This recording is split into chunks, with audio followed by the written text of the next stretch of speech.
L'histoire vraie ou pas de Pierre Bellemare. Gustave Schneider, ouvrier retraité à Mannheim, se dirige ce matin-là vers la cabane à outils de son jardinier. Mais là, surprise, la clé n'est pas sur la serrure, comme il l'a laissé d'habitude, car il n'y a rien à voler, et la porte est fermée. Elle ne cède qu'après de longs efforts. Gustave Schneider entre dans sa cabane et il en sort aussitôt en criant « Au secours, un pendu !» La police fait les premières constatations un peu après. Le mort est un homme entre 30 et 40 ans et le suicide semble évident. La cabane à outils était fermée de l'intérieur, la clé engagée dans la serrure. De plus, la porte avait été bloquée par 2 râteaux. C'est ce qui explique que Gustave Schneider ait eu tant de mal à l'enfoncer.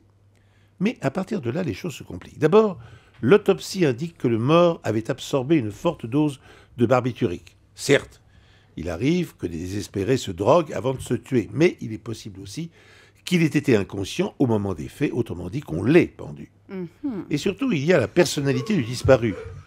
Il s'agissait d'un journaliste qui s'apprêtait à faire paraître un article sensationnel sur un scandale immobilier à Mannheim. Sa veuve est formelle, il se sentait menacé. Il lui avait dit « S'il m'arrive quelque chose, ce sera un meurtre ». D'ailleurs, il avait fait une demande de port d'armes. Mais il n'empêche que la porte était fermée de l'intérieur et bloquée. Alors que s'est-il passé ? Eh bien, c'est un inspecteur plus malin que les autres qui trouve la solution. Il remarque que l'herbe est écrasée sur une 50aine de centimètres près de l'un des côtés de la cabane.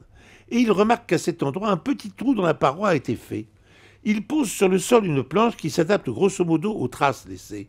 Il va chercher un cric dans sa voiture, introduit la patte dans le trou de la cloison et tourne la manivelle. La cabane se soulève doucement. 5 minutes plus tard, elle est suffisamment élevée pour qu'un homme puisse se glisser en tirant un corps.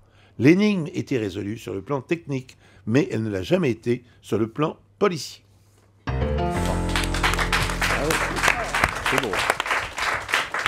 Une histoire pour tous les amoureux du bricolage, bien sûr. Alors, est-ce que cette histoire est vraie? Laurent Guimier, qu'est-ce que vous en pensez? Ah oui, le crime était presque parfait, c'était très très beau. Moi, j'y crois complètement à cette histoire.